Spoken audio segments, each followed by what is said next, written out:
so many agents that are working way too hard, aren't they? And for so many hours and for so little return. So we ask you a question, which is that if you think about how hard you're working out of 10, and let's say 10 is complete overwhelm, burnout, you're exhausted all the time, and things like your health is suffering and maybe your relationships aren't working because you're just so exhausted. So that's 10 out of 10 working hard, and 0 is you're on a beach and everybody else is doing the work for you. And then you think about the results that you're getting also out of 10. 10 would be your diary is always full of the valuations you really want. And 0 would be, oh my goodness, how am I even going to survive another day? Where are you on that? What's your 0 to 10 for your working hard? And what's your 0 to 10 for your results? Because what we find with a lot of people is they feel like they're working 10 out of 10 and getting 2 out of 10 results. Yeah, and ideally you want it the other way around. Yeah, you do. That's the dream. Many agents start their businesses with very high expectations of things like leaflets and whether their social posts are going to work. And they spend a ton of time, effort, and money on both those two things, but then find that they just don't work in the way that they thought they were going to work. Or they think that they've got quite a wide network, so the people they speak to and the people they speak to, if they sell, all come to me, and as we know, that does not happen. No, exactly. It's not your fault because you're probably an expert estate agent, especially if you're listening to this podcast, but you're probably not an expert marketer. And we are definitely the other way around and have always been. Yeah, and this is my favourite, or it's the key point of this podcast, that marketing beats expertise. So good, high quality marketing beats expertise. So you may feel like you can do a much better job and offer a much better service to a local seller than their current agent.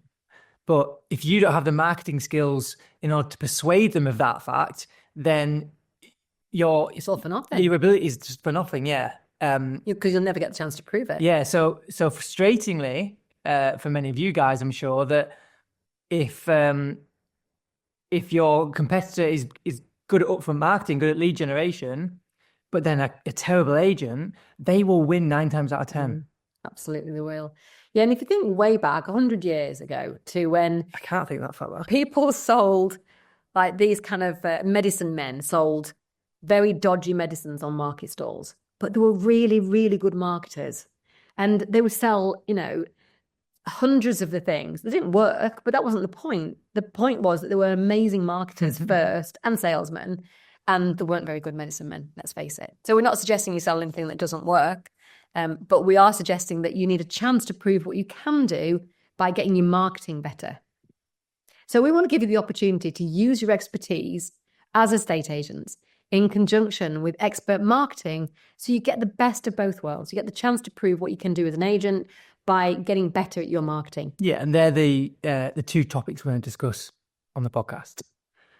So I Googled marketing for this podcast episode to find out exactly what Google thought marketing was. And actually, me and Google didn't agree. So Google had all kinds of things about sales and creating a customer and all those kind of things. But actually, for the purpose of our business and this podcast and what we teach people it's the ability to generate a lead, isn't it? And the ability is a really important word, because if we said to you, how do you get your business? And you said, it all comes through word of mouth. And we said, great, double that next month. How would you even start that? Where would you go to? What steps would you take? You can't. So ability is a really key point here, because if you wanted to double your leads next month, you need to have a proven method for having the amount of leads you do have now. Yeah, and also challenge yourself on it. So if you've got in your diary, like we've seen many times, marketing, then what is that marketing? Is that marketing tweaking your logo or tweaking your website or making a fancy graphic for social media? TikTok. Yeah, or is it actually lead generation, direct lead generation? So this activity I'm doing, I know directly, has this produced a valuation or not? So door knocking, sales letters, something that you can measure. So a sales letter you send to a house, has that house replied, yes or no? Have you got a val, yes or no? You put a social graphic on there. How do you measure that? That's not saying you don't need them. It's saying, where is your time best well spent? So we've created this podcast, so it is a lead generator. Yes. And if somebody writes to us and says, oh, great podcast, guys, well done, we're like, thanks. That's not a lead. If somebody writes to us and says, really enjoyed your podcast on X, can you tell me more about what you provide for agents, that is a lead for us. So the purpose of this podcast is produce leads. And we've been going now for, this will be coming to 4 years in May 2025. We're fast approaching. Fast approaching episode number 200. That's a lot of episodes, isn't it? A lot of episodes. But it's there to provide us with a platform to create trust, create rapport, create an audience of agents, but ultimately to generate leads. So most marketing spend we know is simply wasted. In fact, there's a famous quote by, I think, Ogilvy back in the 1950s, and he said, half of all marketing is wasted. We just don't know which half. It's probably more than that these days. Yeah, it is, yeah. And if you bought off every industry supplier, then you'd be spending £500 on Facebook ads, you'll be paying for SEO, you're paying for data and fulfillment and email marketing funnels and social media management and sponsorship and masterminds, and it never ends. So if you believed all these companies that they'll be able to add just one valuation or just one instruction or just one sale, you'd be paying upwards of 37,000 a year, which it's just not sustainable for 95% of new starters. It won't be sustainable for us. Yeah. Why would we want to spend £40,000 on lead generation? We wouldn't do it, would we?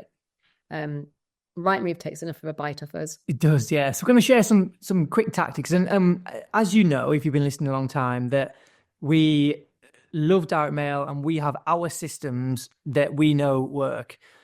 We also appreciate and understand that our systems now, the size we are, also has quite a large cost to it. So what we've looked at is for those of you that don't want to spend all that money on stamps and time and etc., how else can you utilize direct mail and sales letters without spending thousands of pounds? So we're going to give you the budget version of the things that we already do, which is our essential direct mail tactics to book your diary full of valuations without spending a fortune and bankrupting you, and also how to use content to boost brand awareness and create the social proof that you need to make your letters work better. And these two, very importantly, work in tandem with each other. So the direct mail makes the content work better and the content makes the direct mail work better. That's why they're so important. Yep. So we can start with essential direct mail tactics that will book your diary solid. And there's 3 key markets to target when you're focusing on saving your budget or working on a shoestring. The first one is withdrawn market. So this is the homes that have been on the market previously, maybe 2 months ago, 6 months ago, 12 months ago, 5 years ago, whatever it may be. They've tried to sell previously and failed. Now, the reason why this is a strong market for you is it's very easy to find, very easy to write to. There's a clear agenda and angle to work with there. And it's a market that very few other agents target.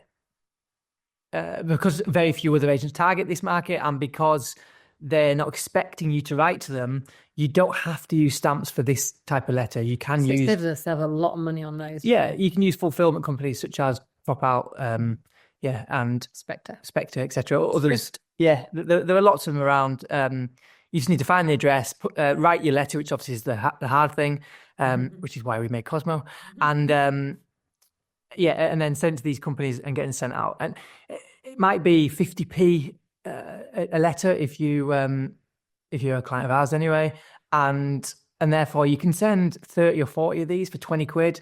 Follow up for the door knock. It's a really easy, cheap market to target. You've door knock try again, haven't you?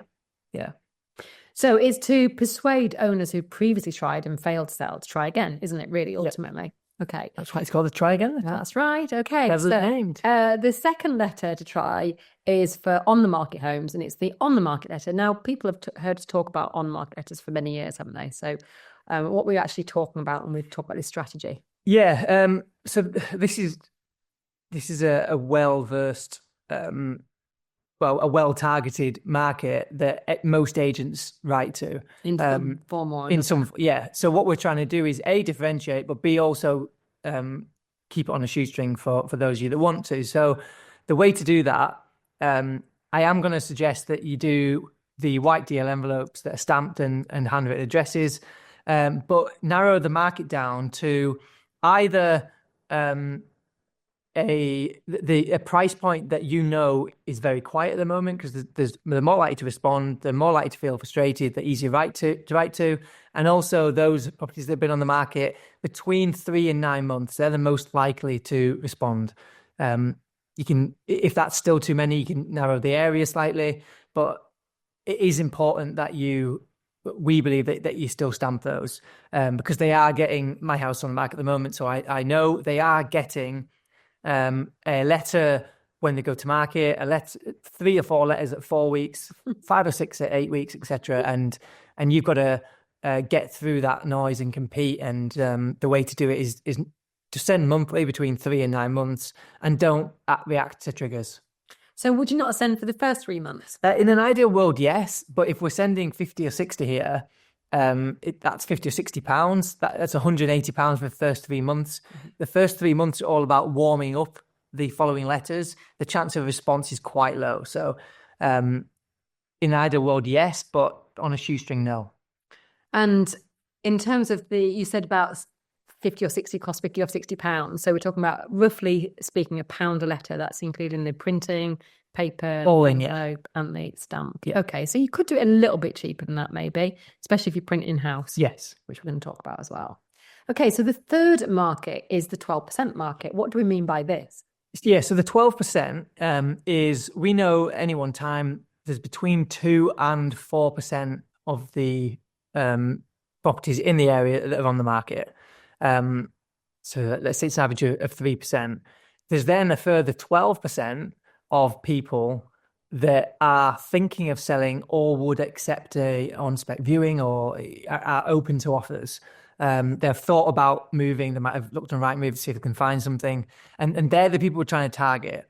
The reason why it's such a key audience is because A, estate agents probably haven't been there yet, and B, you're getting in there before they've made a decision to go to market. So hopefully you've had a conversation, and if they're not for selling now, hopefully they'll keep this letter, and when they are to sell, then they'll come back to you.